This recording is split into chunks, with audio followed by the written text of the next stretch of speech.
Bill, would you like to read the? Sure. On June 16th, 2021, Governor Baker signed into law an act extending certain COVID-19 measures adopted during the state of emergency. This act includes an extension until April 1, 2022 of the remote meeting provisions of his March 12th, 2020 executive order suspending certain provisions of the open meeting law. This is an entirely Zoom meeting. Thank you. Thank you very much. I'll do a opening roll call. Jack, Present. Robert, Aye. George, Present. Nate is not here at the moment. And Brian is on leave. I am present. Okay, great. I'm just gonna go into our agenda.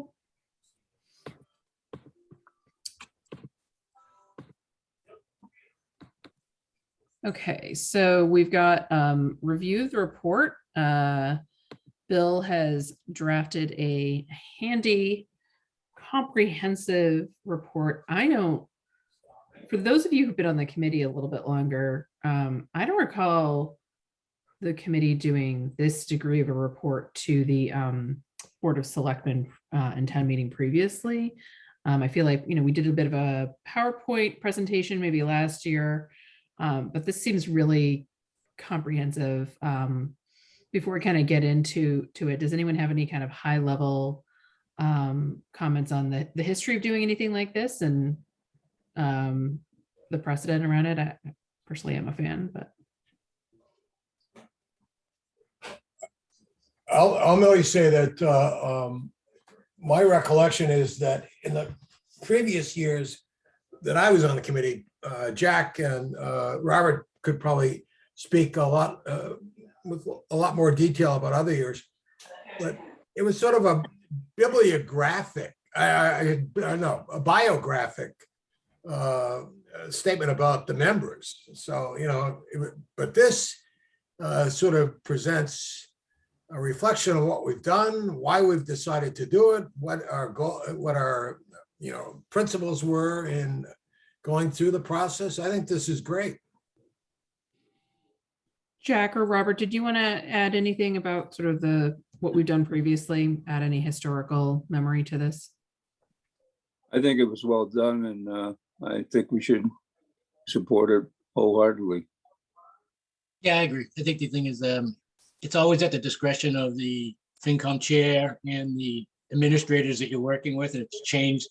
We've had, 4 or 5 different town administrators in the last 8-10 years. So it changes quite a bit at their discretion also. So this doesn't surprise me, but it's very good.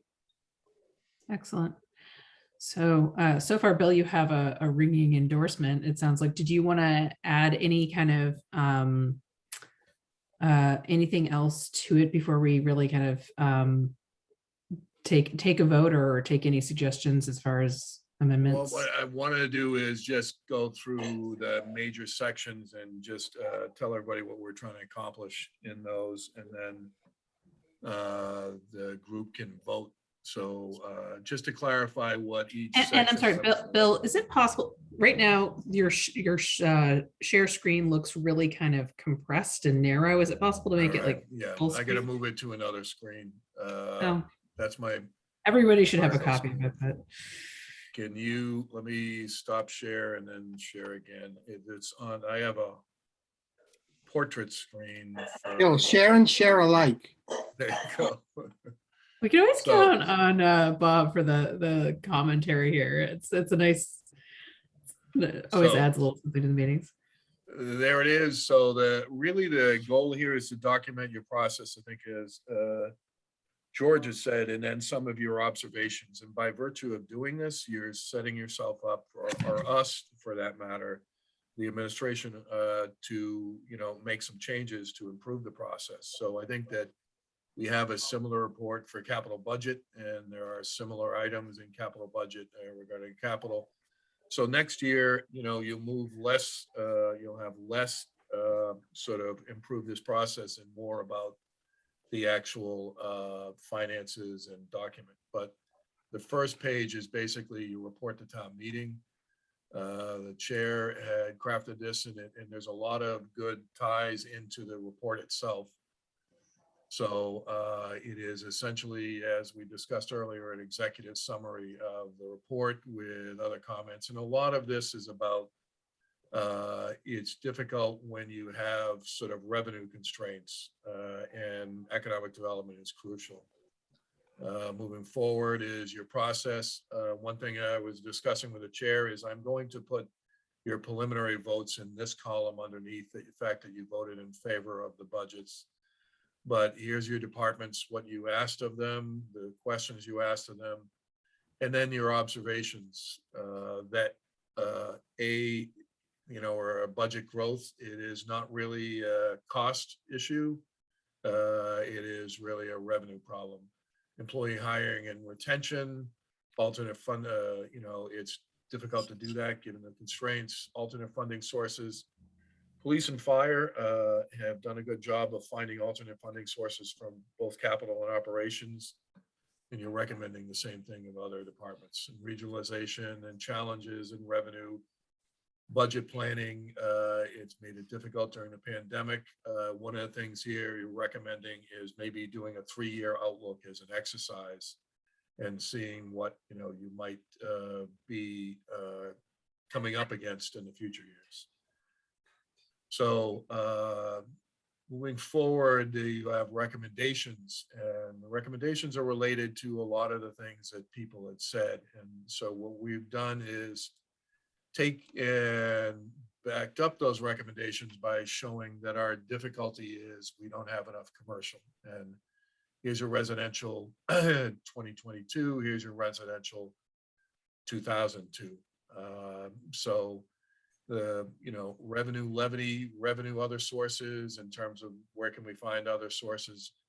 This budget process in schools, one of the things that I think the group talked about is in the past, possibly not so much this year, you would come up against a scheduling constraint because the schools would drop the budget on everybody's desk and everybody's scrambling to try to figure out how to adjust. So what this does is recommend the town administrators sort of have that power to provide a list of add or deduct. And now I'm recognizing maybe you don't want to have deduct proposals. You can deal with those, later, but add items so that the things that we talked about, the fire departments, in terms of the overtime and the positions, they might be in a list so that as the school budget comes out, you've already seen those add and deducts and the town administrator would have presented them. And that way the budget starts all the way back there rather than getting tweaked as you get the school budget. So that's an idea. Budget preparation, we're recommending that it starts from the system that manages the budget to see how we can get templates and other information directly from the system. So we're not creating spreadsheets or other documents and creating a redundant process. And then, so benchmarking in terms of labor and employment factors, what are other towns pay? What is that relationship? And this is more an internal exercise. We don't really want to, be posting these kind of things in terms of competition, but something that your group could rely upon to say, how do we look in terms of other communities as it relates to, wages and things like that. Standard data trends, the Division of Local Services, that's where we got this data up here, has some outstanding data. So I think what we want to do is, what is the data you want to see as a group? And we'll keep track of that and then possibly post that on the finance page so that where, when you show up for the budget process, you've got some history that is. And then multi-year budget exercises I mentioned up above, possibly looking at that so that, you can see if you wanted to add staff or other things, how does that look from a 1-year perspective? Or do I add positions in future years? So as people are making their priorities and everybody's making the tough decisions, 3 years sometimes, and not as a formal exercise where you've got an ordinance, something that you can ask the departments to say, well, does this work for you next year? Or, things like that. Capital is pretty much the same as what the Capital Improvements Committee recommended. Better definitions of capital, better understanding of where we want to fund certain types of capital, rolling stock versus fixed assets, things like that. Exhaust all efforts to find somebody else's money. And the project should be fully vetted. They should have better level designs and everything else before they get to the CIP. And then where we haven't seen progress on some projects, take a look at it to determine whether or not it's still going to move forward. And then protocols for rolling stock. This is something that both capital budget and I know finance has said is a standard set of rolling stock, decision points and performance standards across all the equipment. Obviously, fire and police are different than building, than DPW, but in each one of those categories, they have certain standards. So the conclusions here, and it's interesting through this process, is that each group, needs to be part of a sequential capital review process. So you're not basically, in the first step with the Capital Review Committee, talking in great detail about a truck and then repeating that in FinCom and then repeating that. And so what is the best process so that it builds on each step rather than repeats it? So there's, different towns approach it differently, but, we don't want to be in the step of you've got a good rating from your capital budget committee and then all the way to the board level, people are saying, why don't you buy a 350 instead of a 250? So we want to build on each decision of capital.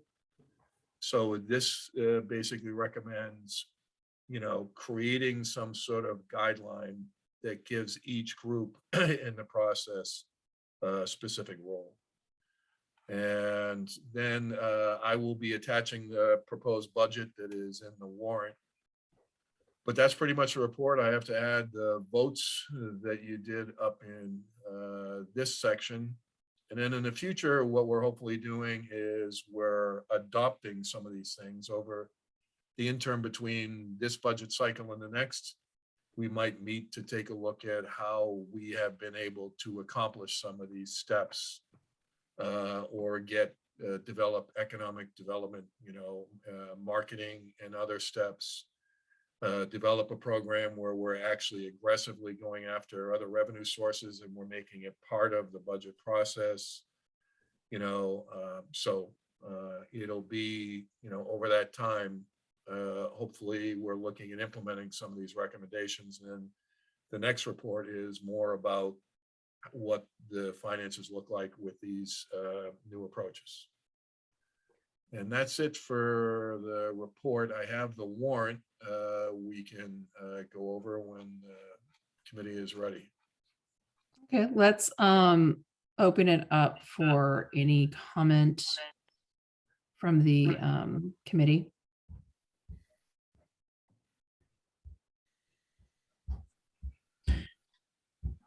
Is Nate on? Has he been elevated? Let me see. I know he was trying to join. I'm sorry, there he is. I just promoted him. There we go. Terrific. He should be in. I can take this down so I'll stop the share. So there you go. Great. Nate, thanks for joining us. We were just going over the report. Did you have anything that you wanted to add?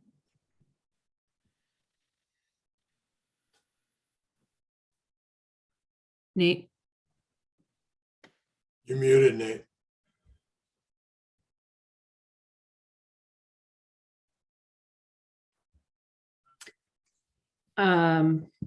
Nate, we can't hear anything from you, but I know that you had indicated you wanted to make some kind of comment. I'm sorry. There we go. We have a family emergency, so I'm a little befuddled right at the moment. But anyway, I had emailed you earlier today about the possibility of having an apprenticeship program where we could use VOTEC students or somebody like that to fill some of these positions that don't need a lot of certifications or stuff like that, like mechanics for the trucks or stuff. But there's the town waste thing, the golf, there's beaches, there's loads of places we could probably use entry-level people and get them a job. And we're paying right now for the school. We might as well get something out of it. That's just my thought. Reaction from the committee or from staff? Town administration? I mean, this is a kind of high level concept like the town could explore. Yeah, having some okay. sort of I'm apprentice- sorry, you know. No. I'm just, what I'm suggesting is that the way that I tried to frame the intro letter was to not necessarily commit to us to anything. Like, for example, I've obviously been pushing hard the regionalization conversation, but the report and the letter kind of says, you know, we should explore this, not necessarily like we should do this. We should, it's basically like giving us an out if it turns out that, you know, there's some legal obstacle, for example. So that would be just my thought if we were to add something around that maybe we kind of Okay. couch it in the framework of, Well, we should maybe- explore the possibility of doing an apprenticeship program, given the connection with the tech school. Yeah, maybe we can look at it later, but I think we're missing. I don't have a problem. I opportunity. personally don't have a problem adding it, Nate. I'm just suggesting that we just frame it as a suggestion as opposed to we should do this. You know what I mean? Yeah, So well, I just screen shared the report, and one of the sections in the report said labor is evident, labor is concern. And then we also recommend, we believe internships and other approaches could develop better relationships with staff early in their career. So we could basically look at this as, you know, explore areas such as VOTEC and other areas where yeah, we're getting people interested. So we could put that under the labor section in here. okay. Does that work for you, Nate? Yeah, that works for me. I just think, I know those kids are talented. You know, I've worked with them long enough. So, Yeah. yeah. And I think, Give yeah, them so everybody needs the first job. and exploring the, you know, the concept of an apprenticeship, if it works within Yeah, labor contracts and everything else, you know, yeah, doesn't hurt us to explore it. yeah. Okay, thank you. Any other thoughts about, is there anything else that anyone would want to add or change, or are we good to approve it? I thought it looked good. I'll make a motion to accept it. Second, So would it be a motion to accept it with the amended changes that were, you know, outlined by Mr. Scott and Mr. Ladley, something like that as a motion? So we have, if we want to link this to the budget, that inherently the report is a review of the budget. We might want to say that to accept the budget with changes such as the fire department overtime and the position in conservation as previously voted, and also accept the report. Because then you're just wrapping it all into one vote. If that sounds Does like. anyone want to make that motion? I'll make that motion. I'll second it. Okay, all those in favor, George, Aye. Jack, aye, Nate, Aye. Robert, Aye. I'm an I as well. Okay, thank you. So the next thing is we have the warrant. We can go over that quickly if you want to, Terrific. just to get you the understanding of what's moving forward. Bob had put this together. Do you have it? Yeah, and I'd say to whatever degree you can kind of highlight what's different. Right. I think would be helpful. So And can you, not a lot- again, kind of like maybe pull that out a little bit? Maximize it. Thank you. That's great. Yeah, it's about a half page. So No, that's fine. budget adjustments are typical in the beginning. Then there's the municipal budget itself. There are two changes in that, as I indicated before. There is the fire department overtime and the conservation position. Those will be added to this later. It's a well sort of constructed warrant in the sense that you start with this budget, then you go into all the enterprise budgets right after it, and then you go into capital, and then you go into the other one. So here's a golf enterprise budget, and then you move forward, water budget, septic enterprise budget. So the district school budget, the Cape Cod Regional Tech budget. So you can see the pattern of trying to keep everything in sort of sections. And then the golf, it starts off the capital, golf capital expense, water division capital expense. We asked them to break out the trucks. Originally, they were listed as various vehicles. Now each truck is broken out. The water main is a bond on 6A, so it requires a separate article. Fire department, to their credit, they have a lot of. Sorry, grants. can you back up on that one? Is that new? Water main? Yeah, I'm trying to identify what's different from the last time we went over it. No, I don't remember seeing this water before, main but- was in the CIP, so it's not new, it just isn't in the major list anymore. It's a separate article because it's borrowing. It Okay. used to be in a list in the water department, so anything that requires borrowing or special action is gonna be its own article. All right, do members have any questions about that? Just because we're gonna have to take a vote on it. Okay, moving on. All right, so fire, as I said, to their credit, they have this amount in grants that's supporting all their acquisitions up there. So they are one of the better organizations in terms of finding somebody else's money. Now, this is where we took all of the capital, and this is in the sequence of the capital improvements plan, and it is the same numbers. We only have to change this. I think this is a running total. It will be 50,000. We just had the capital plan meeting just before yours. So as I said, this is all pretty much sequential with the what the capital improvements committee, and then there are school projects in here. And the capital improvements committee recommended there is a project for Emmy Small School of 550,000. In plumbing, they recommended 50,000 for design.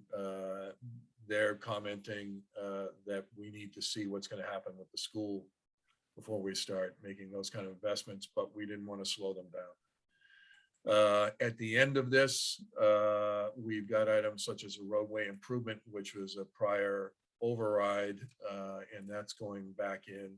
So the total appropriate request. Yeah, Bill, can I add a note on that Sure. topic just for the discussion of the finance committee? Because I hope to have the finance committee aware and supportive of this. As you recall, when we started the budget process, one of the first elements was the Board of Selectmen's establishment of their budgetary goals, and we've discussed these. But just to refresh everyone and give you an update, we started off the budget process with the general goal of taking a close look at the capital improvements and the roadway improvements, both as items that, as a result of the overall pandemic financing, were removed from the levy budget and financed through free cash. And the goal was to make every attempt to return those to the levy budget. And when I had made my first presentation of the budget immediately after January 1, we had to reserve a certain amount for the estimated increases in the educational budgets. And at that time, we were able to fund $750,000 of the original roadway improvement override in the levy budget. And I've been working as I indicated, I think not at your last meeting, but the last meeting I attended with the Finance Committee, with the new educational budgets, we sat down with finance and we tried to restructure things to readdress those goals and see if we can make further progress. And obviously, with the educational budgets coming in less than our original estimates, it gave us some resources to work with that. So as a result, and Bill, if you could go to the beginning of the article, I just want to make sure, we refresh on where it says Article 2, the town will vote to raise and appropriate a sum and transfer from free cash a sum. And the raise and appropriate amount would represent the amount of the roadway improvements that we would be able to return to the levy budget. And as of today, my recommendation is that and I go back, I pulled all of the records from the town meetings. I think it was 2013 or so when that original override was voted at the ballot and at town meeting. It was a $1.1 million override. And that's the amount that has been removed from the levy and placed in the free cash. And we've been able to restore the entire 1.1 million in the original roadway. Now we've increased the roadway investment each year. Up to now, it's like 1.3 and change, but the original override amount was 1.1, and that's the amount we've been able to come up with. So what this budget will do is it will restore 100% of the original roadway improvements override to the levy budget where it belongs, and that we hope next year we'll be able to take a chunk out of the capital as well. But I felt very good about that progress and being able to recapture the entire original override. And so that's what the recommendation here is. And so on Article 12 there, the raise and appropriate amount would be 1.1 million. So I am astounded that we've been able to make that much progress. So, but I wanted to make sure everyone was on board with that. So George, I see that your hand is raised, but I wasn't sure if you were raising it on Yeah, this topic or a different one, because if it's a different one, I would say, can we come back to it and just stick to this topic for a moment? Sure. Great. So as it goes to this, I mean, I guess the question I have is, we had a good school budget this year. How confident are we that that's going to happen next year and that we're going to be able to maintain this progress?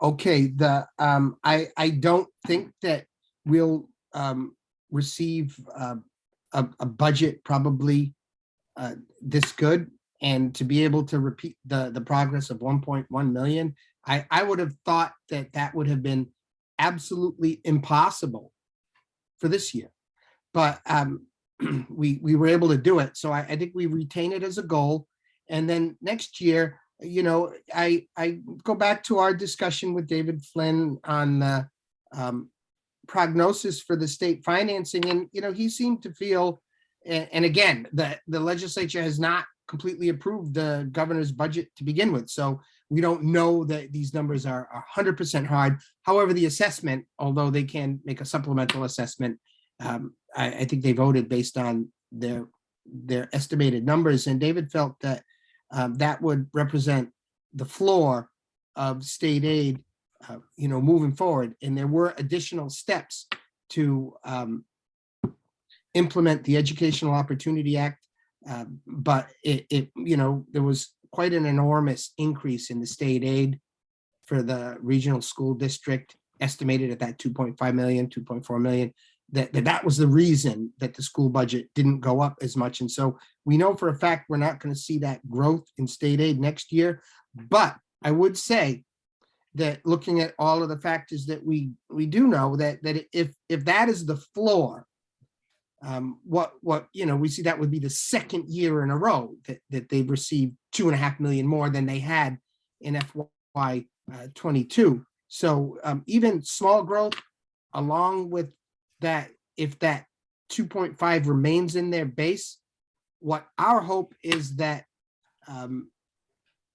that would somewhat temper the growth in the school budget. So that, there wouldn't be another 5, 6, 7% on top of that would create problems for us. But, we don't know that now. So I guess the short answer to your question is I have no confidence that we'll be able to maintain progress at the clip that we bit off this year. This was an extraordinary year, and I think we're extremely fortunate. But I would retain it as a goal for next year, and next year we'll have a different set of circumstances. And if we maintain that as a goal, the only thing, I can guarantee you we'll make as much progress as we can, because I will approach the municipal budget just as I did this year, from as conservative a standpoint as possible, but not unrealistic, not unfunding items that we know we're going to spend. Like I think was done a little bit in the past, but I feel good about this budget, and I don't feel going in from this budget to next year that there's big holes. There's things that we left out. There's things that we're going to have to, fund properly. So if that truly is the case, and we're conservative, maybe we can keep the overall budget growth down next year, and reserve some funds to, if our goal is to take 1.5 more million, put it in. We might not make it all, but if we make a big chunk, I'll be happy. So that's just a little discussion on it. I think it would be helpful, especially just as we go into town meeting, to have, I know that you said you pulled a bunch of town meeting votes, any kind of background information that you might have on this that would be helpful to the committee in terms of being able to even just explain it to voters. I would certainly appreciate that. Committee members, do you have any questions or thoughts or concerns on this? I think it's clear cut myself. Okay. Nothing else on that. George, you had your hand raised on another item as far as capital goes. Yeah, I think it's the previous one, but the one on the 3 point something or other million for water main on 6A. Is that going to be a revenue bond or a GO? That bond will be a general obligation bond. However, and that's really, the bank requirements, to get the most optimum interest rates, you have to have a general obligation bond.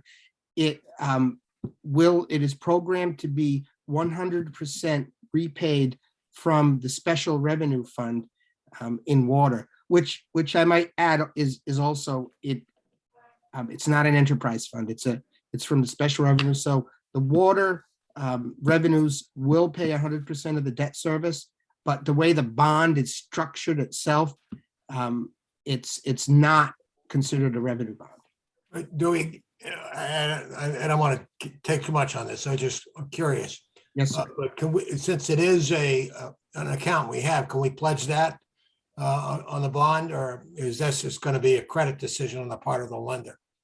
Yeah, it's a credit decision that we get, obviously, the most advantageous rates that are available in the nation. And we are a highly sought after security because, of our AA+ bond rating, which, we are just a shade off of a AAA.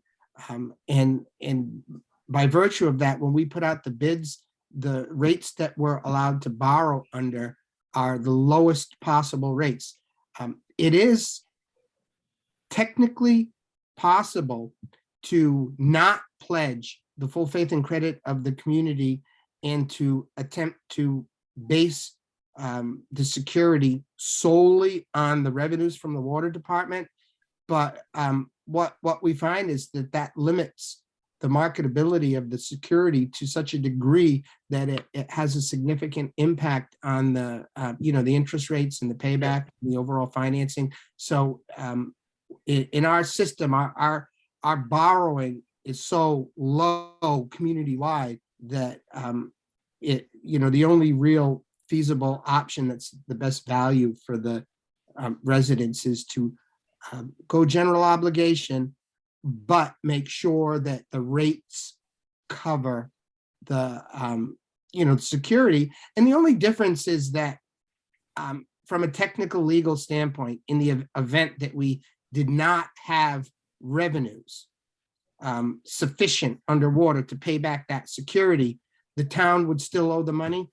And I think you can follow that. That's exactly the way the financial community wants to see it, is that they know that the payback is guaranteed. It's not based on any speculative revenues, and that's how we structure the debt to keep the interest rates low.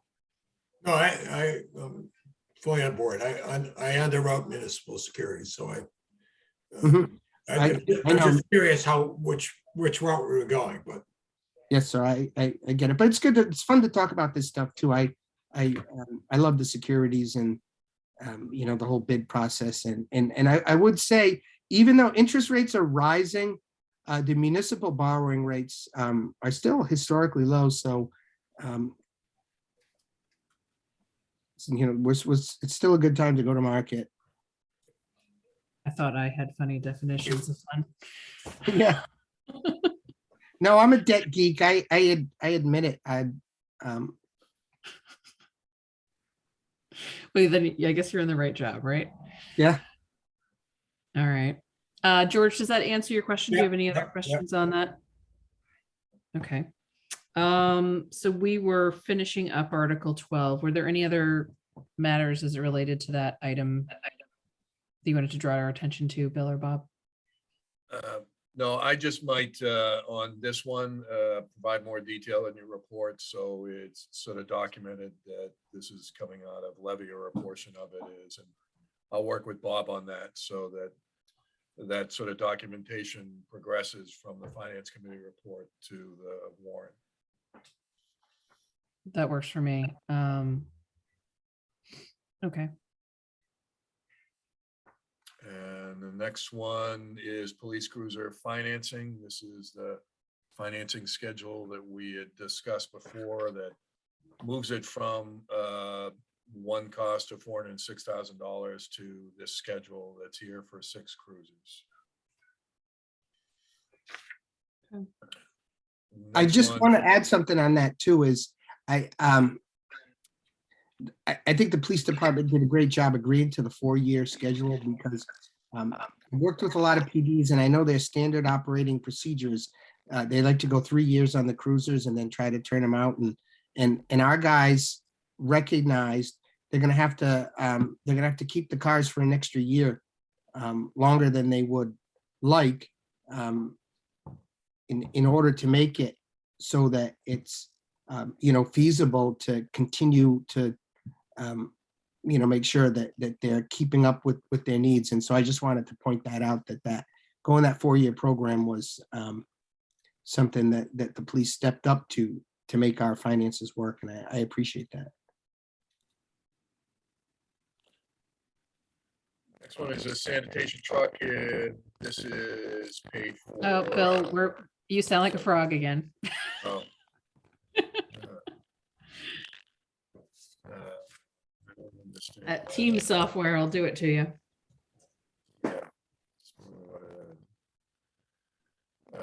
But Bob, in the meantime, I will say, I appreciate how often, just from a leadership standpoint, I appreciate how often you kind of call out when your departments, make an effort to do something, or when they're making a sacrifice on something. I mean, it's a good quality in an organization head. And I think hopefully that builds a lot of trust and helps, with town morale and whatnot.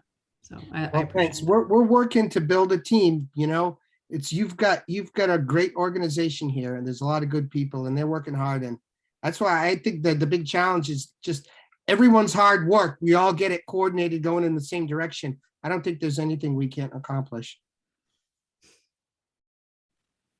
Well, hopefully we can accomplish a lot. All right, Bill, have we figured out Yeah, can you hear me now? Yep. Sound better? Great. Sanitation truck is coming out of a recycling fund. And transfer station capital, this is something that the vendor is making an improvement by adding another weigh scale and a remote communication device, so people don't have to cross traffic to talk to or go upstairs to talk to the crew that's there.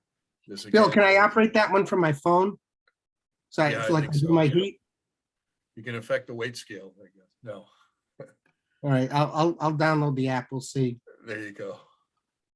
So recreation revolving fund, this is a very important step to sort of help the recreation department to run effective programming and provide them the financial tools to do that. So at the end of the fiscal year, anything over $10,000 goes back to the general fund. But to give you an example, if we were to set up a program after the budget was done, you know, you can collect the fees, put them in the revolving account, and then pay staff that if you use the prior system, you'd have to budget to assume, you know, the number of programs and participation in programs. So this allows you to do a lot more flexibility like recreation should have. Collective bargaining wage adjustments. Is it? Bill, I don't want to interrupt you, but I Go just ahead. wanted to underscore the one technical point for the benefit of the Finance Committee. And I know we've discussed it before, but I think it's important now moving into, you know, we all understand the ins and outs of these things, that the Recreation Revolving Fund under 4453D, which is the revolving fund specifically set up for recreation and for parks, does contain checks and balances in it, because I've had the question, you know, that people are concerned, well, you know, could they just jack up the fees and create some kind of a war chest? And the answer to that question is no, they cannot. That it's designed to just pay for the cost of the programming that they do, and any balance that's left over in that fund at the end of the fiscal year in excess of $10,000 reverts back to the general fund. And so it's the state's recommended financing mechanism for self-supporting recreation funds, and it does have that check and balance. So I think it's a fairly safe tool to use to fund recreation, and the Department of Revenue has recommended that the town adopt this. And so that's, you know, one of their recommendations that they've made. Yeah, and I'll just point out for the committee that you may have noticed in the report, there is, you know, reference to it might make sense to evaluate what if the fees that we charge for various programs match the cost. And so that, I mean, that is something that I think there hasn't always been a matching around that. So it seems like this would pair well with that approach moving forward. So moving ahead, 17 collective bargaining wage adjustments. Article 18, this is an important article, wastewater infrastructure stabilization fund. It basically sets a stabilization fund for short-term rental excise tax to be able to fund the wastewater program. So this is, if you look at the wastewater program budget, there are columns that represent certain revenue streams. This one addresses this revenue stream and sets aside the funding for wastewater. 75% of the short-term rental tax is going to go in a stabilization fund just for wastewater. Well, are you sure that it's the 75% of the short-term rental tax and not 75% of the overall rooms tax? Because my understanding is that the Department of Revenue can't differentiate between short-term rental and rooms tax. They just No, collect they it all. can. We have reports, and I think the Finance Committee receives them, but I'm like sure that you do. And they differentiate, and we receive a separate number for the short-term rental and for the hotel tax. So it's just going to be for the short-term rental portion of it. Okay, if I guess I was thinking in terms of alignment with the Municipal Modernization Act, but that was just historically what I'd been told. But that was like right around the time that the short-term rental tax bill passed, so they may have adjusted since then. Yeah, and when they started off the first year, they would not differentiate it. But now they're reporting it out separately. And we'll have to, keep double checking with this. I know town council did a pretty thorough review and he had recommended that this was fine as well. So So why 75% of the short-term rental tax money? Why not 100? In all sincerity, it's not a number. First of all, it's cast in stone. We can vote a percentage. It has to be more than 25%. And looking at the numbers, I pegged it at the 75% for two reasons. Number one, we wanted to, as this grows a little, to be in the neighborhood of maybe the 1.2 million a year, funding that on an annual basis, that stabilization fund, to just keep it structural. But the idea is also that the town's general fund and under Prop 2.5, obviously we have been right smack against Prop 2.5. It has provided us with tremendous difficulty meeting both our educational obligations in the regional system and at the same time meeting the primary service needs. I mean, even as recently as last year, we required a Prop 2.5 override just to meet the assessment for the Dennis Yarmouth Regional School District, and their budget only went up 2.6, 2.7%. So we're so volatile with number one, the educational formula, and we're so backed up to the Prop 2.5.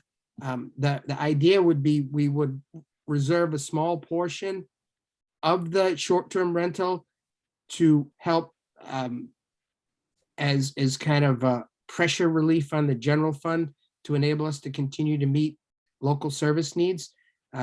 Certainly, you could eliminate that cushion, although it would necessitate more frequent Proposition 2.5 overrides on the other side. So what I was trying to do is build a little more, just a little more sustainability into the general fund budget so that we wouldn't have overrides as frequently. But that was the thought process behind establishing the 75. But that is a number, and I'll say it, openly.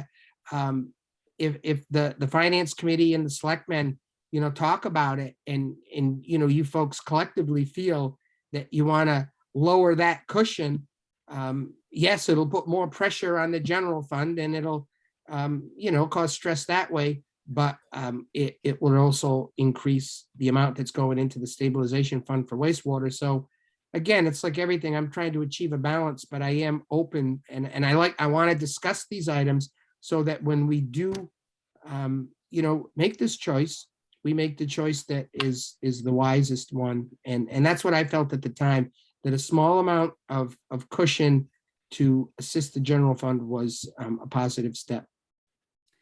Yeah, I hear that.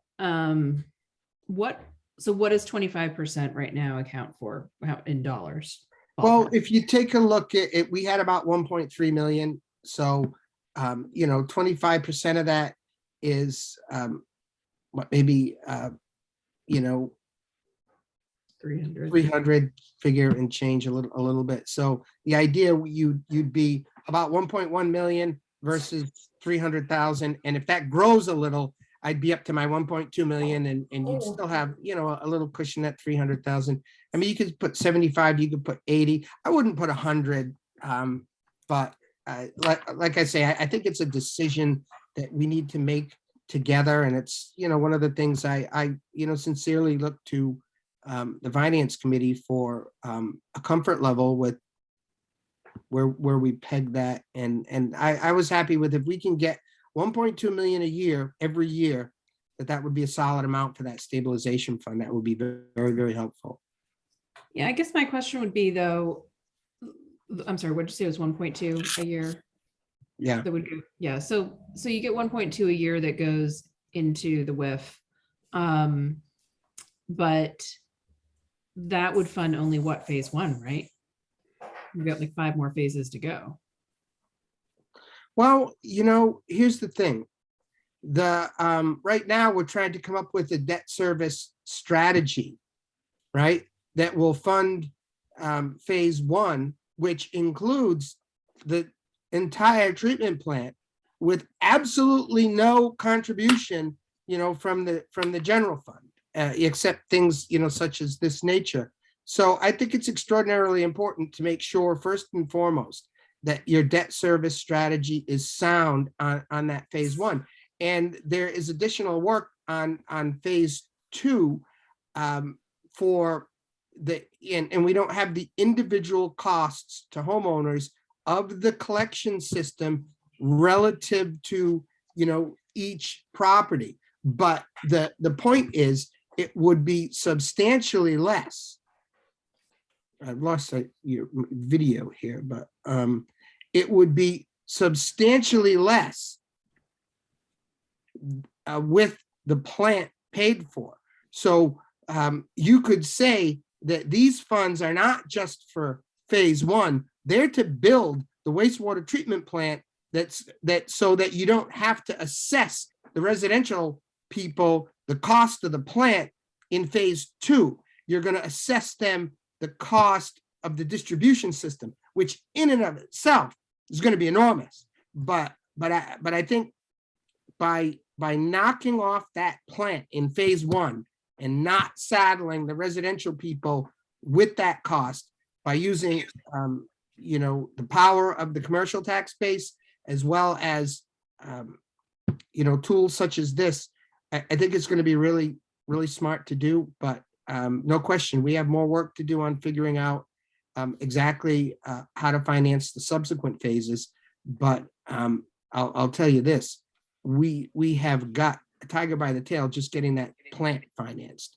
And so that's kind of the number one thing is that once you get the plant rolling and operating, it's going to be a lot less money to expand the distribution system. And otherwise you need an enormous override to, that's what most places do. I've never seen, a town go less than 50% on the taxes, for a treatment plant, but that's what we're doing. That's the game plan. So let's do it. Yeah, your point is well taken. I think that it certainly is a benefit. But when I just think about how long we've kicked the can down the road on doing wastewater and how much the costs have escalated as a result, and the reticence that historically has occurred at town meeting around doing it. Yeah, we got phase one, but we didn't really have to tax ourselves to do it. So, the next big test of, is town meeting willing to do it, is, what are they going to have to tax themselves? And, to a certain extent, if you can say, hey, we've taken visitors' dollars and, that come into the town, this is new revenue, and we put it all towards wastewater, so you don't have to pay for it. That sells well, right? I don't know, what do other committee members think about this? I think it's a good number. I can't see lowering it.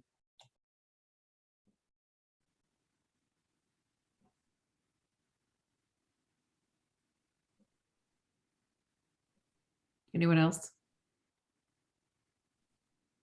I gotta think on this one. I'm not sure I'm comfortable with 75% going just to wastewater. I Think it through. maybe 85 or 90. I don't Think know. it I gotta through. think You're about it. not hurting my feelings if that 75 changes. I put that out there, so we discuss it.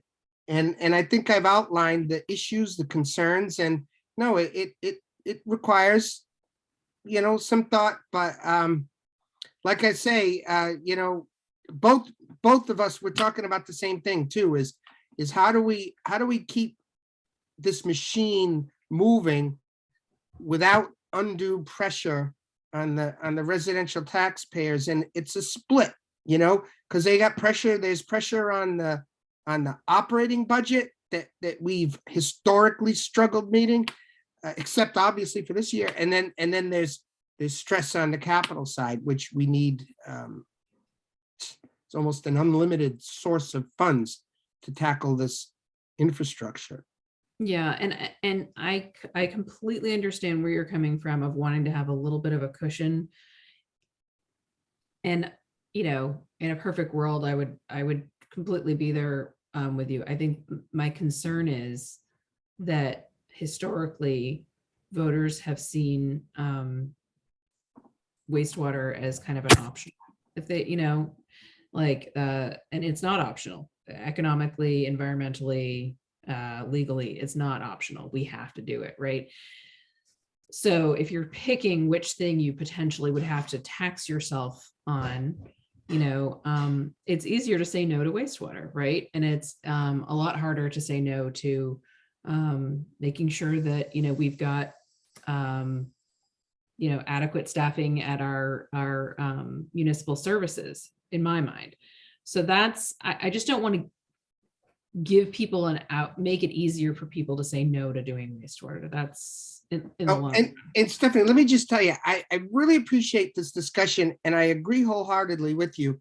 But the one thing I want to leave you with, and it's not like debating or anything, but I just have to give you the benefit of my philosophy on municipal finance, because we have a complicated budget here and a whole system. This is not a small town. And there is a general philosophy that will provide us success. I will guarantee you in the long run for municipal finance is along the lines of, to kind of simplify it, you know, never put all of your eggs in one basket. The only way that I'm able to put these budgets together and have it work so that the departments have what they need to operate and we're not having an override every year is I look for as much diversification in the overall revenue mix as possible. And it gets back to the discussion that we had with those charts and stuff.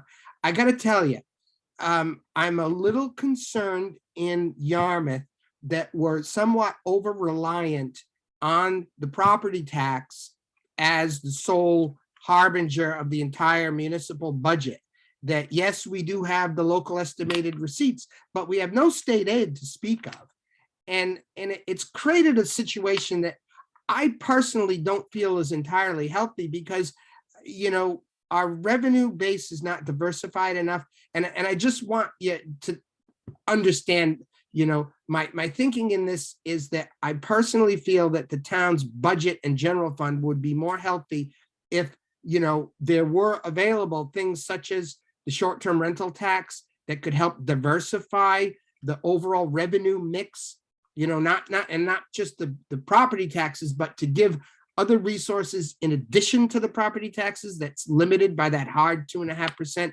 And I think when you do that, what I've just found over time, it makes it so that the town service program is more healthy, and it creates problems if you don't. Now, obviously, you superimpose upon that the needs we have in wastewater, and you know it makes it extraordinarily difficult. But I just want to make that point because sometimes, you know, not you or anything, but other people that, you know, deal with the you know, the leadership piece tend to be so hyper focused on the wastewater and the infrastructure that I think if when we go through this project, one of the things I'm here to do is I'm here to make sure that we're able to get the infrastructure we need and to drive that project forward.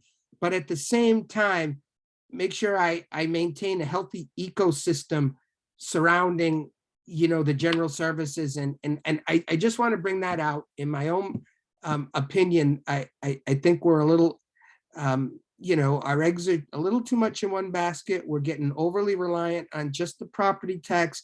We need to work on trying to diversify the revenue mix. And I know we're going to do that over time. It's not just about this discussion, but these are the things that, you know, when you make your final decision, you know, put that in, it'll all, you know, come together. I know.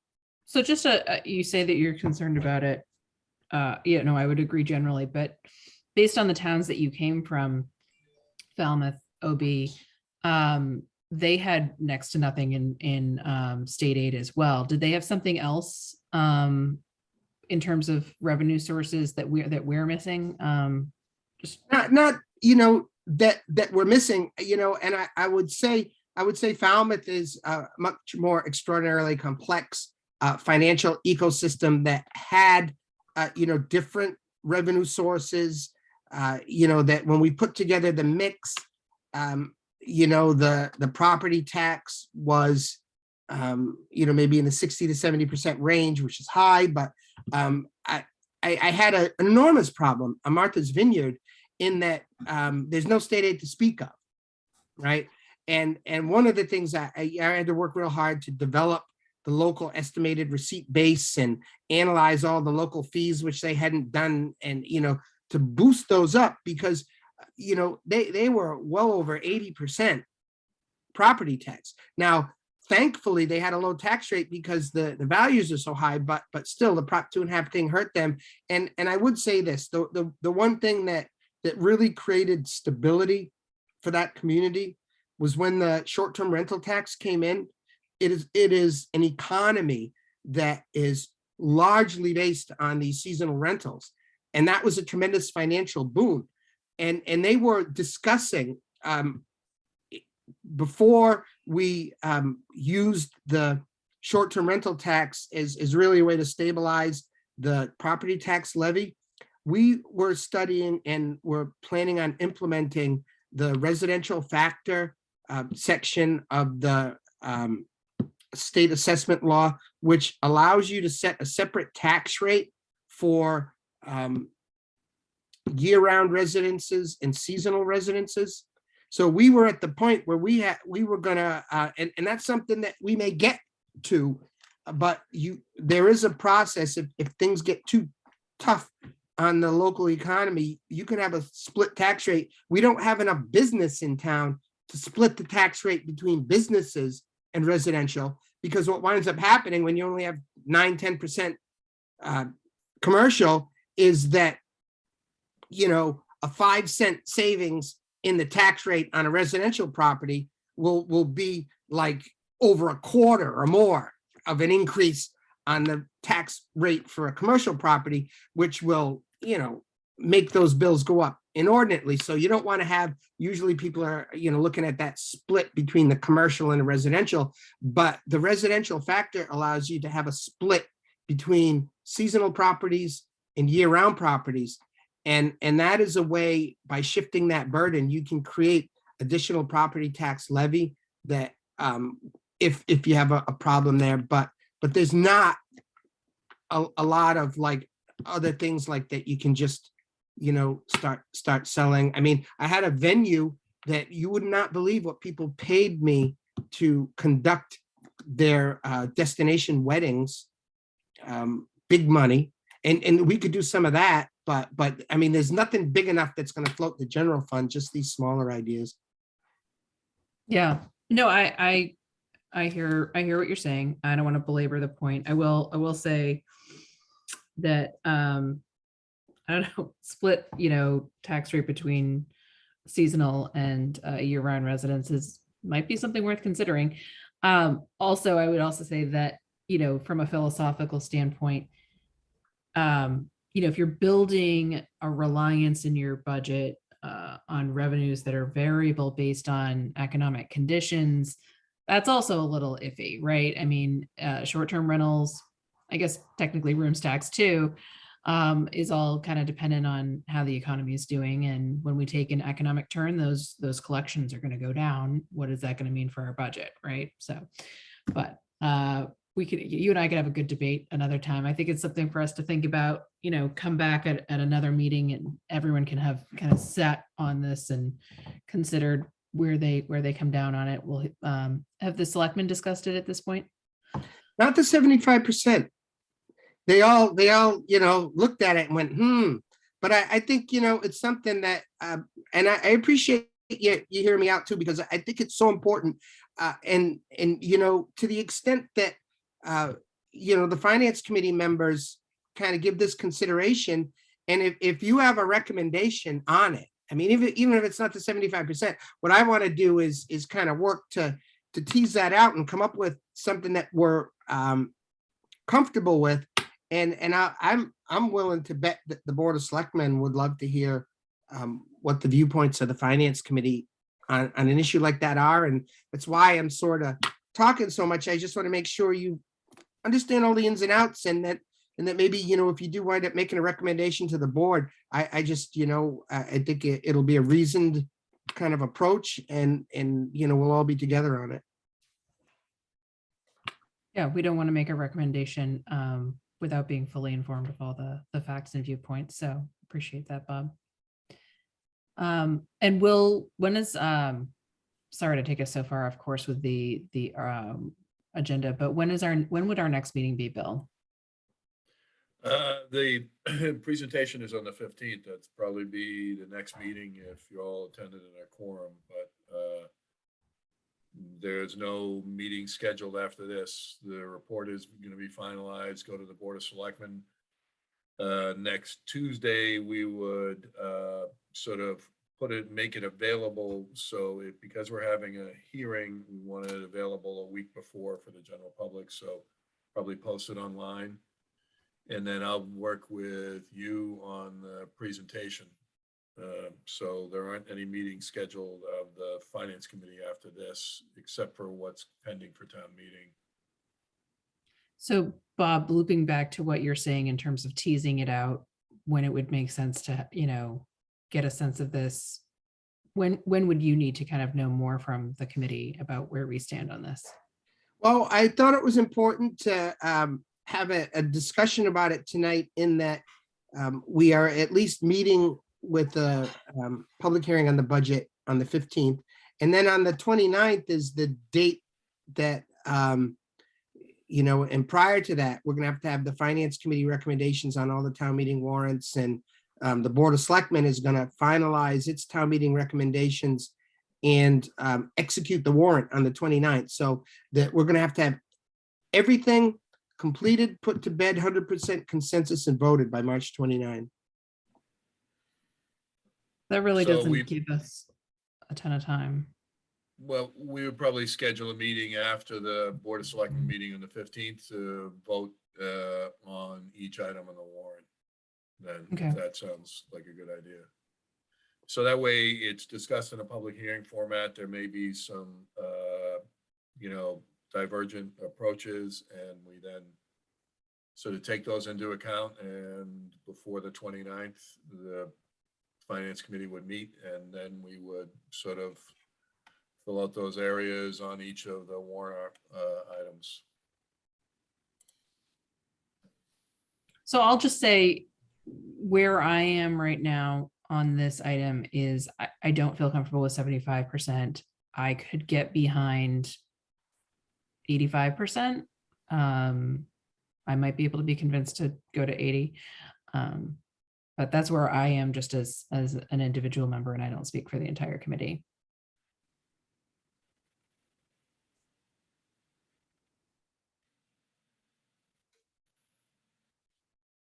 They're all quiet. So we'll see where they all land on it. But all right, let's move on. Article 20 or 19. Article 19, amend tourism revenue preservation fund. This also goes with 20, and to establish a table. I have an updated version of this that actually shows the allocation. Yes, we're doing it in 19. Yes, 19. We are accepting the short-term rental taxes from the contribution made to the Tourism Preservation Fund. So essentially restoring that article to what it was designed to do back in 2006 with that sort of funding level. And that frees us up to use the short-term rentals for the wastewater.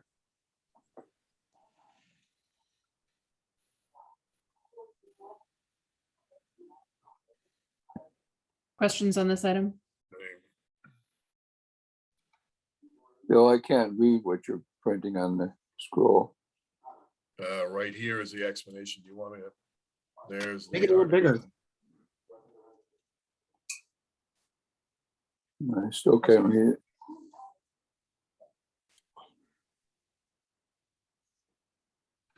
Let me reset the share. Maybe there's something wrong.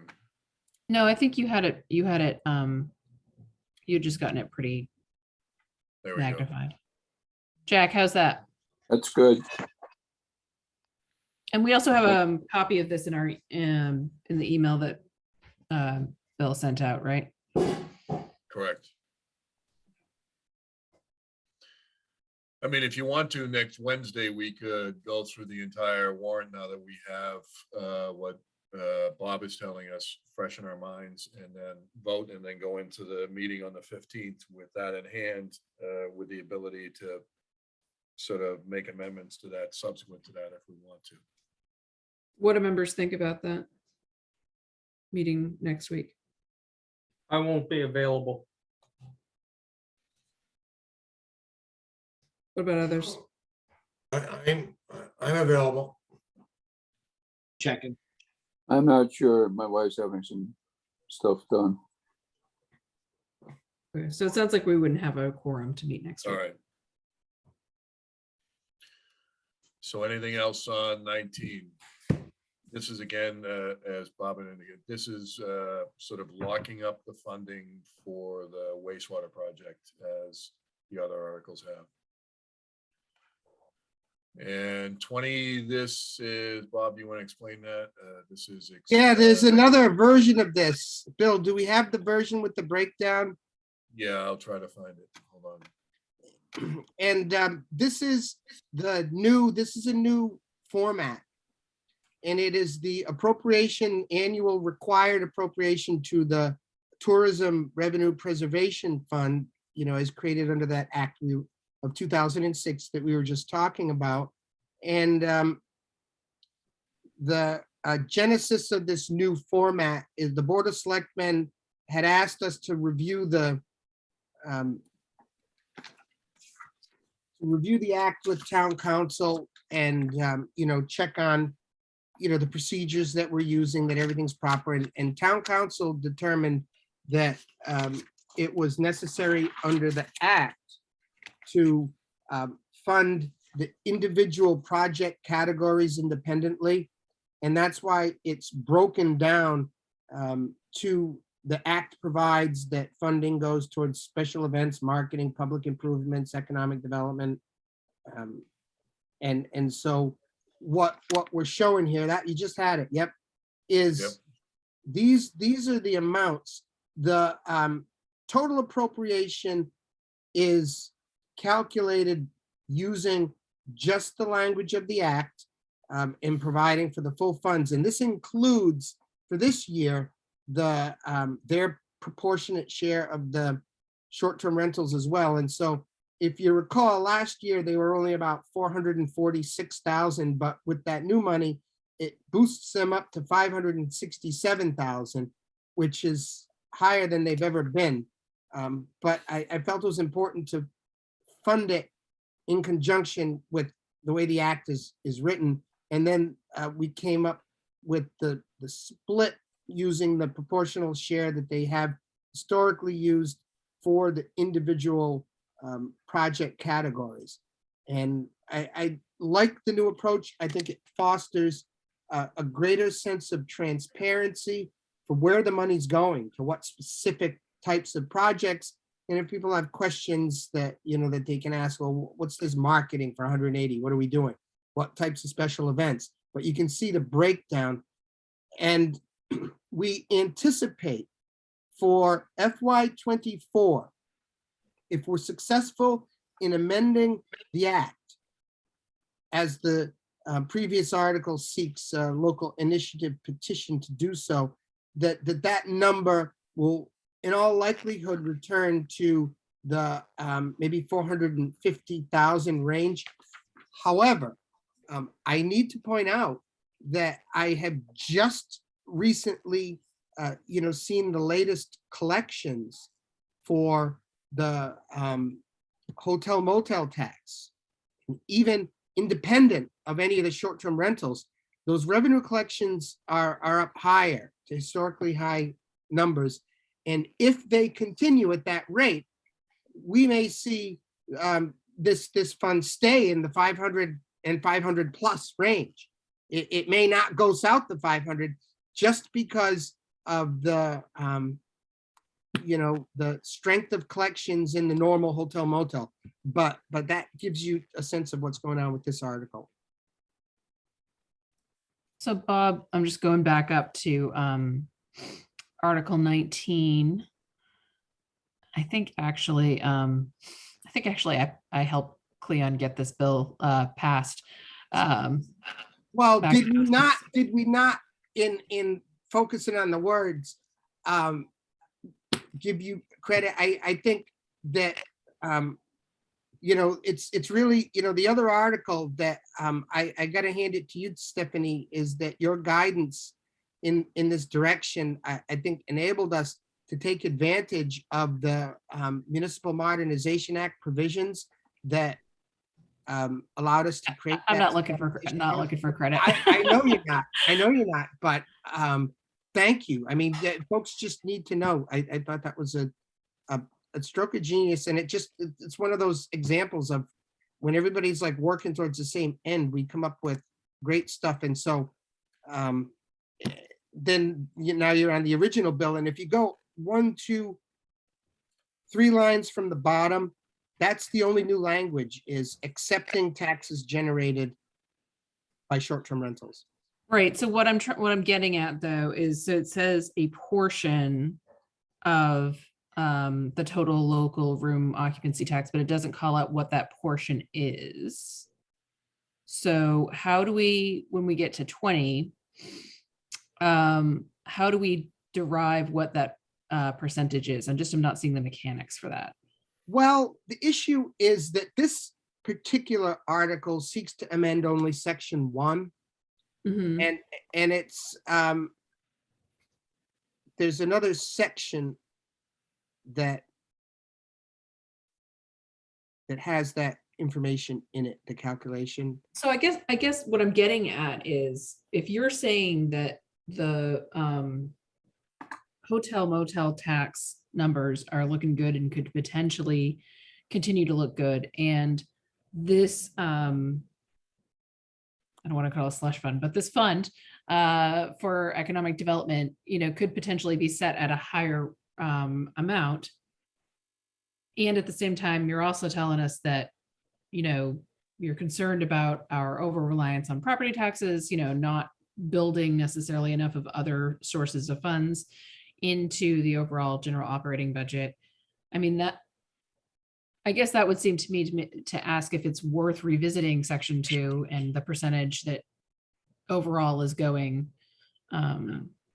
towards the economic development.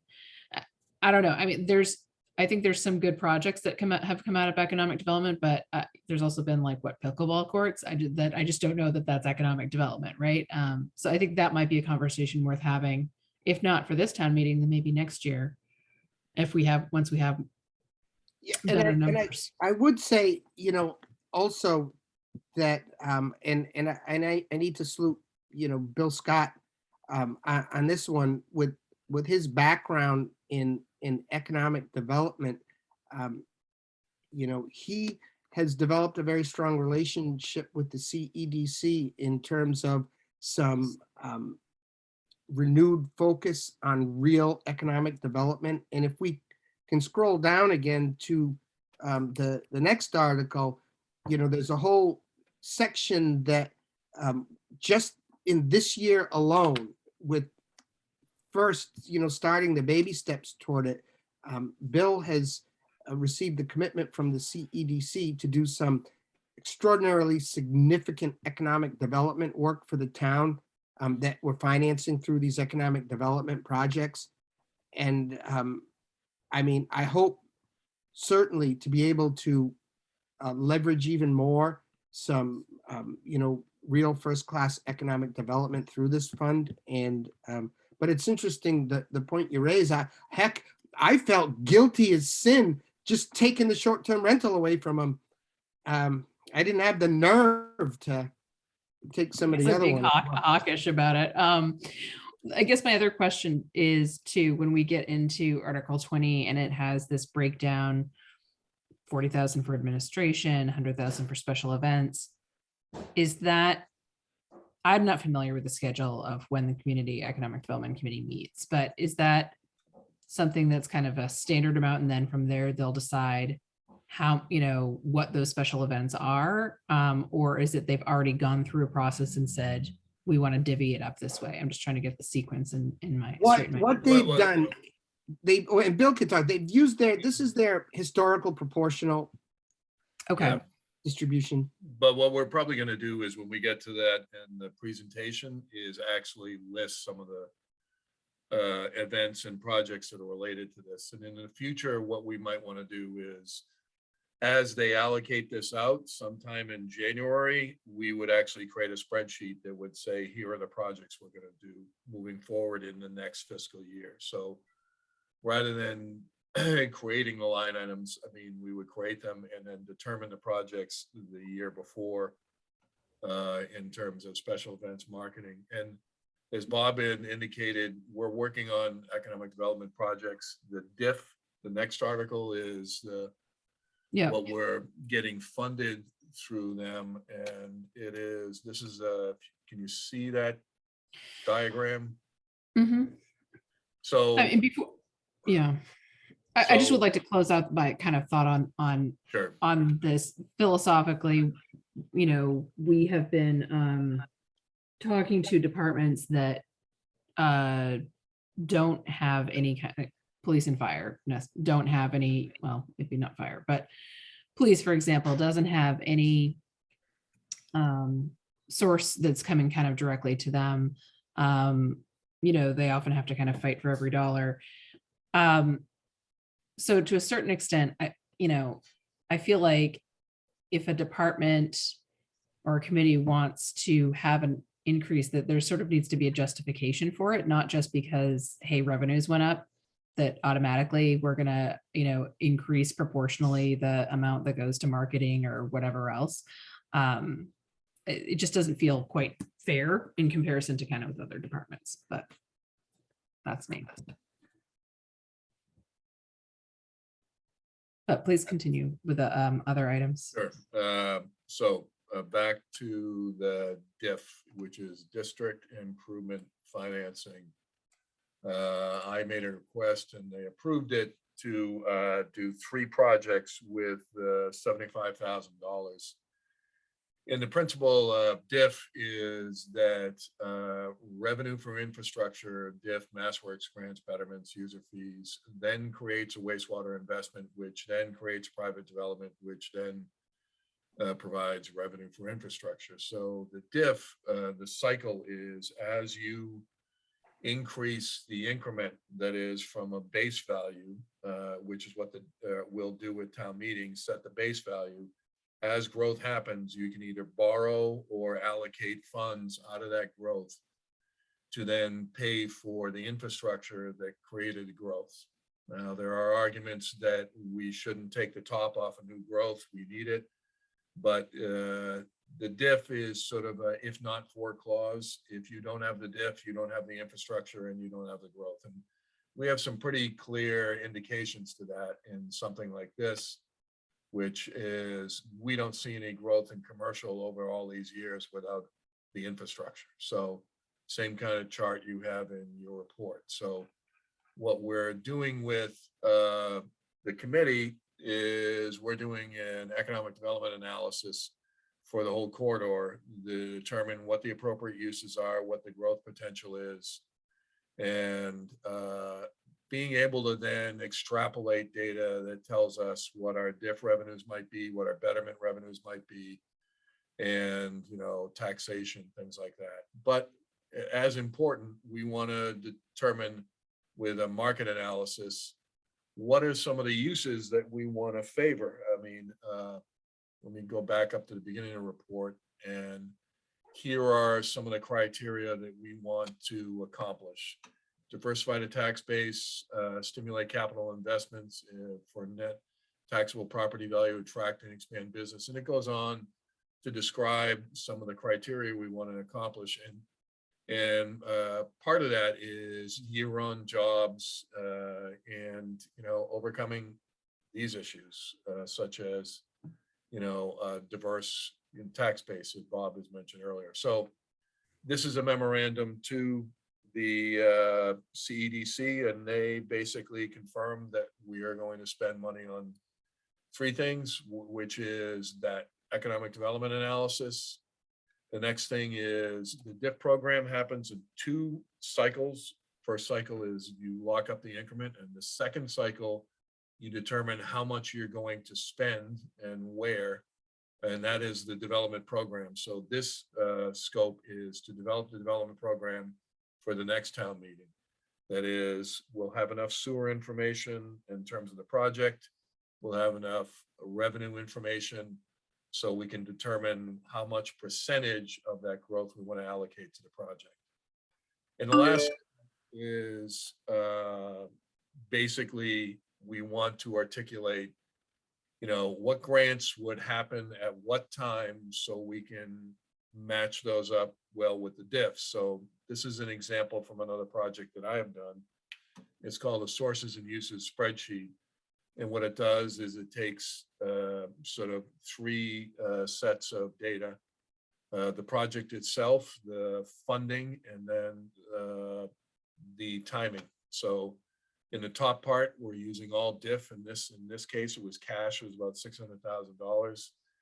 And it funded the design so that we can come down to here and go after grants from that design. And there, so we achieved about 4.5 million there. And then there's other funding sources, and it's all time. So what this scope will do is get a grant writer in to help us understand what's out there and how we can sequence it to this. And then they'll do one MassWorks grant, which is probably our first ask in terms of grants. So that's the kind of things that CEDC is doing now. And so what you saw in terms of that warrant article is we're hoping that as they get to this point, we're going to be providing specific projects to them, staff, that will flush out where this money is going to go. So, and the diff is already started. We have all district laid out. Sorry, I'm trying to get this so you can see it. And the assessors has been great in helping us put together the program. And you may have already done this, but could you share the SEDS memo that you just mentioned with the Oh, okay, yeah. committee? Just again, it's one of those things Yeah, I that will this is send it like to a you. really thick concept that it's helpful to be able to take some time over the weekend and review. Yeah, I will send that to you. It's only a couple of pages in terms of its length and everything. So it's basically, if I can get the report back up. Do committee members have any questions at this point on the diff? No, Yeah, I think we can move on. I mean, I know you've talked about it before. Yeah, I mean, I'll be doing a presentation on the 15th to the Board of Selectmen to describe how it works. It's not overly complex, but there are multiple districts that you create, so there needs to be some explanation. The next article is 22, the Town Seal Committee, to set up a committee to study the town seal that was discussed by the board last night. And I don't think this is anything new, right? We've seen this No. before. Okay. Yeah, and CPA is the same articles you saw before. They were in our earlier versions. They haven't changed except for a few typos. And then zoning, short-term rentals, they allowed a better allocation in terms of to on-site short-term rentals. We still need to do a lot of work there to facilitate the needs of the, commercial properties. And then it goes on to the last thing. We have the ban for polystyrene. And then the last one is the Berry Ave zoning amendment. But none of those are different from the last time we reviewed it, right? No, they're the same. Pretty much everything is the same. We only dropped one article that was related to the enterprise account, but it's something that we would probably pick up in the fall. So, Okay. I think what we'll do is on the 15th, we'll meet with the Board of Selectmen and the Capital Budget Committee, and the schools are part of that presentation. And then after the 15th, I think we'll set up a meeting with the committee to formalize your votes on the warrant. That way we have heard from the Board of Selectmen in that regard before we make that action. Well, they don't need the votes before the 15th, right? You need it before the 29th, correct? Yes. All right. So 15th, we go to the board, and soon thereafter, we vote on each of the Finance Committee articles. What I'm gonna do is break them down into a table, so they'll be easier to digest rather than the whole document. Questions for Bill or Bob on the warrant?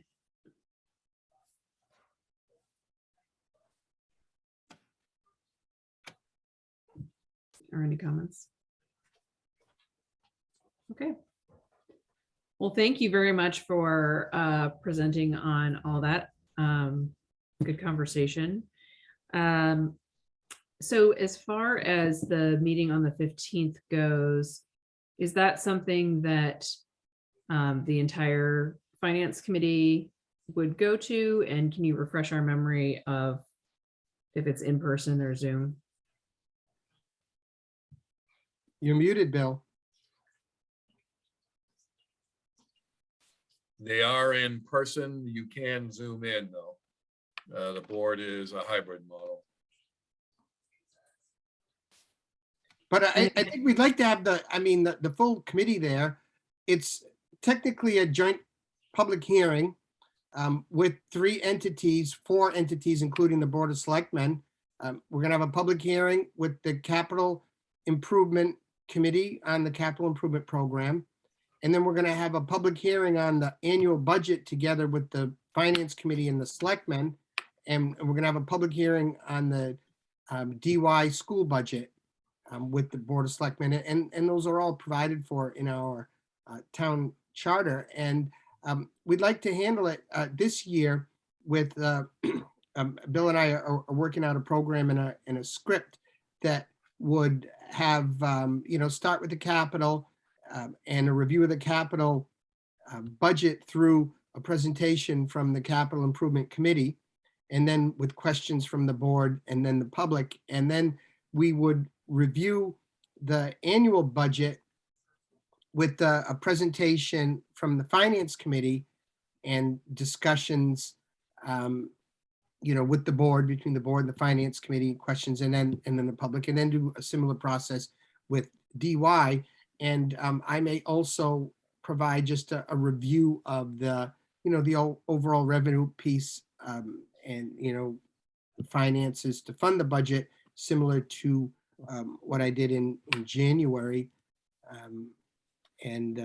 So that financial update's part of the charter too. So that's kind of how the process lays out. So I tend to think, as many Finance Committee members as we can have there to participate, however you're comfortable in the conversation, in the hearing.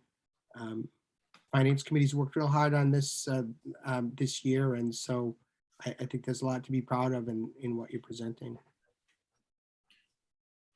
So I'll be working with Bill on the PowerPoint for it. I'll plan on being there in person. Do other folks want to be there in person or online? It'd be just good to know going into it who's going to be there. I can only be online. That's right. You're in South Carolina. I'll most likely So be we'll- online. We'll send you the link, just like we would as if it's one of your meetings, Okay. and any packet information. If I may, can you see the presentation? This is a capital improvement program. We'll do something similar to this. It basically follows their report. the Mhm. role of the purpose of the presentation, their role, everything else. So pretty much close to what you had in the report, and then some of the, recommendations. We'll probably stay away from the recommendations that are capital in nature because they will have already covered them. And then we'll stick to your recommendations that are more budget related. So I can have this ready probably by Monday of next week and we can work over the details. Okay, thank you. And I didn't hear Jack or Nate. Are you planning on coming in person or online? Stephanie, everything's up in the air. My nephew's very sick. He's dying right now. So anyway, Oh my goodness, I'm so sorry. so everything's up in the air. Sorry. That's perfectly understandable. Jack? I will try to be there. It depends on my wife's condition at the time. Okay. Well, at the very least, I'll be there. And anyone else that that can make it, we'd love to have you, but obviously, certainly family travel considerations, it's fine. And Robert, you said you're going to try to join online. Right. Okay. Very good. All right, so I think that covers the warrant. Is there any other old business or new business? I don't think that there's any budget transfers. Not that I'm aware of. I can check one more time to make sure. We didn't send anything out to you. Bill, I'd like small bills for pain and suffering. Just put it outside of town hall in the little drop box. I'll come by later. That's what those drop boxes are for. That's what they're for, yeah. So and then what's just the latest on having more minutes and the status of getting the meetings, recorded meetings up online? We're gonna post them either the end of this week or next week, and then what happens is the consultant that we've arranged is going online and do the Board of Selectmen ones, and then there we'll start rolling through the FinCom ones right after that. So I'm gonna get everything together that's related to your budget review process and put it in sequence, and then work with Mary Alice or others to get it online. There is a budget transfer here. It was in. But just to the- clarify, Bill, we don't need to Sure. have the minutes done in order to post the videos of the meetings. Right? No. Okay. In fact, 'Cause we'd be waiting Board quite a of while. Selectmen meetings are up there, yeah.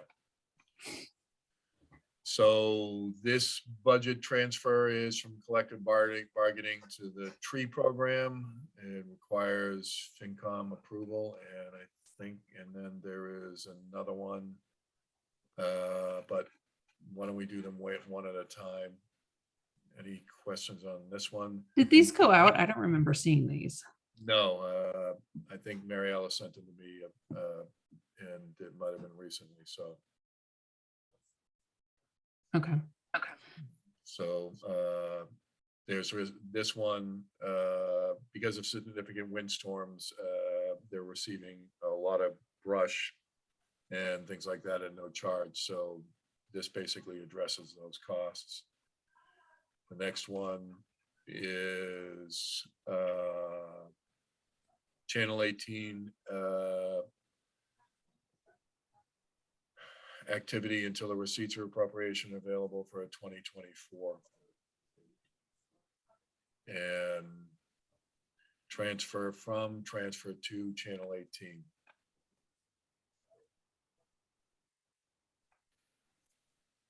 And don't know if that's it. Those are the two that you have. Can you scroll down a little bit? Because just on the explanation for that.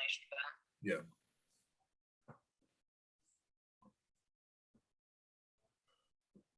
So until the receipts for appropriations is available for FY24.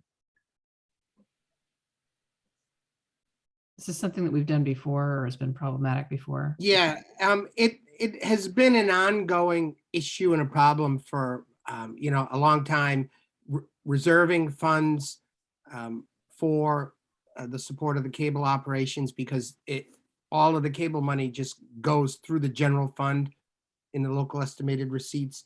And what we did at the November town meeting is we created a reserve receipt account that will go in conjunction with the new cable franchise license that we have, that the fees are going from the cable company to the town are increasing somewhat, and they will all be placed in a special reserve account, and we will appropriate from that account.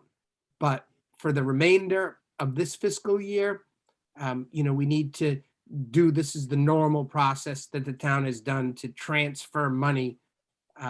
It's almost like robbing Peter to pay Paul, to meet the obligations to keep the cable system up, and to also a portion of the money goes to the DY school. There's a chunk there, but in the future, we're going to eliminate all of these transfers. This is going to go away, and we're going to use the funds are going to show up in a reserve receipt account. You're going to know exactly how much you have in the account. We're going to have a budget for how much we're going to spend, and we're going to present that for appropriation at town meeting. So we've addressed the problem, but when you vote it, the funds aren't available to the next fiscal year, which would be after July 1. So this is to get us to that point. Scroll up a tiny bit. How much in Route 28 wastewater borrowing? Oh, I'm sorry. There we go. 53,000, and it says will be paid using other wastewater funds now coming online. Yeah, this is some very old wastewater funding that is left over from, I don't even know what year, but we're reprogramming that, and all of the project is coming out of the the updated appropriations that we're making. So this is, like you said, robbing Peter to pay Paul. Is it robbing or borrowing? Right? Like, if the money No. is coming in for FY24, do we expect to see it back at any point? Well, this appears to be money that's no Robbie. longer needed. Froggy, which money coming back in at what would So Stephanie? specifically, I'm concerned about the wastewater. If we've got 50 grand, I don't care if it's from an old account. I would rather see that go to, wastewater. I feel like every dollar counts towards that. So I guess my question is if this is to continue until the receipts for appropriations is available for FY24 and that comes back in, can we bring back some of that $53,000 and put it into the WIF or? Yeah, I think we can. The answer is yes, and there's new money coming in anyways. And I would just say is that Ed came up with this list of articles that he wanted to close out that were old, that probably should have been closed out before, and had proposed using these items to meet this obligation. And I took his recommendation. He's usually impeccably sound on managing some of these older accounts, and so I think this gets the job done, and we'll be in fine shape on replacing the money in the wastewater account that we need for when we're going to be borrowing, which we're not borrowing immediately. Comments, questions from the committee? I'll move that both transfers be approved.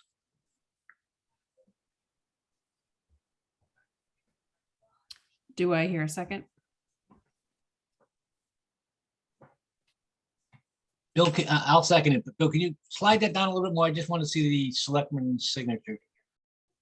They did sign off already, right? Okay, Yeah. that's all I need. Thanks. Any Yeah. discussion? I know Jack started to unmute before this. Did we have any discussion?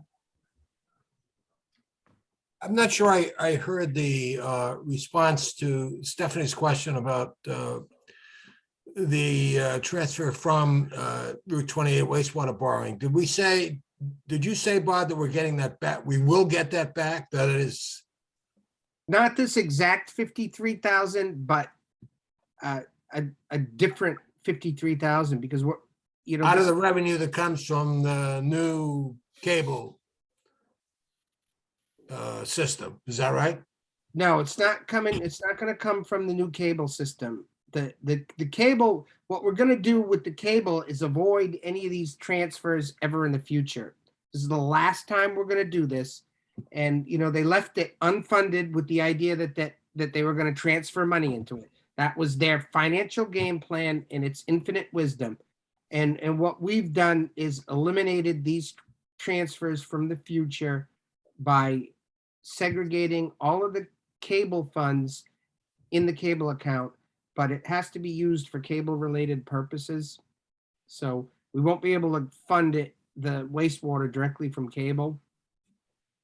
So what this is basically taking a bunch of these old accounts and liquidating them because Ed didn't have a way to apply this 53,000 to the current project anyways. So he just wanted to transfer, close that out, and he's got new accounts set up for what's going on now. I guess my just question is,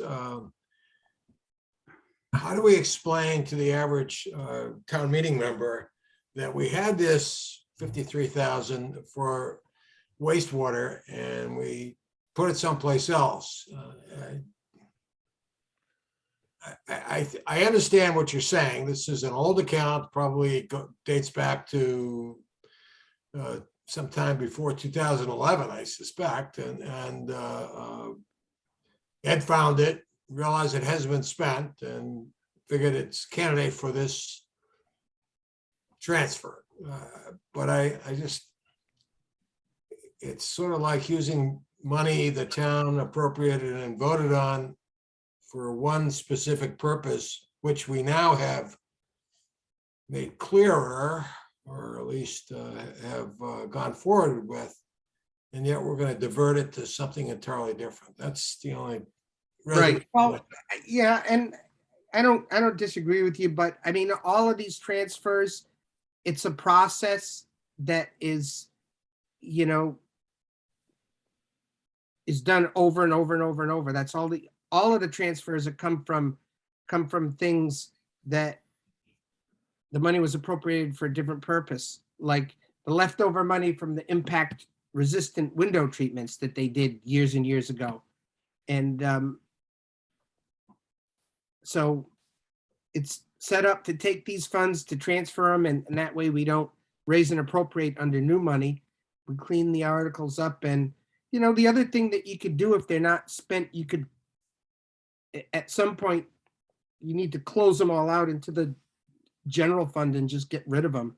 And that money would go back, and then you'd appropriate it. It would turn up as free cash. So I think these are articles that Ed had decided what if they weren't transferred into needs that, you know, at the end of the year would be closed out and sent back to free cash. But because we need it for this purpose, he's recommended that we make the transfers. But All right, I'm on board. And he's saying that the 28 fund can't be applied to the new fund. yeah, Can't be transferred. that's what he's saying, that it's an older project. I mean, I suppose you could transfer it, but you know, he came up with it as his strategy to meet the cable obligations. And, you know, we're working on the current modern wastewater project independently from these funds. All right. I would like to see a different $53,000 and an attempt made to try to transfer it into if not the WIF, then I mean, why don't we have just sort of some other kind of separate fund that it is easy to roll over something into for wastewater?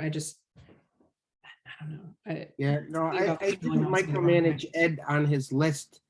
You know, he came up with it and he does a good job on managing all these old accounts. So I mean, I just went with him. All right. Well, I'm going to be voting no, but we have a motion on the table. So all those in favor, George, All right, Jack, Aye, Robert, Aye. and I'm a no. I'm sorry, Nate. Aye. But that being said, I'll still be in to sign the transfer. All right. I think that's it. So unless there's anything else, I'll take a motion to adjourn. I'll move adjourn. second, All those in favor, Robert, Aye. Nate, Aye. Jack, Aye. George, all right. I'm an I as well. Thank you, gentlemen. Have a great So evening. no- Very much, folks. Have a No nice meeting night. next week. The 15th is the next time. Thank you. Thank you.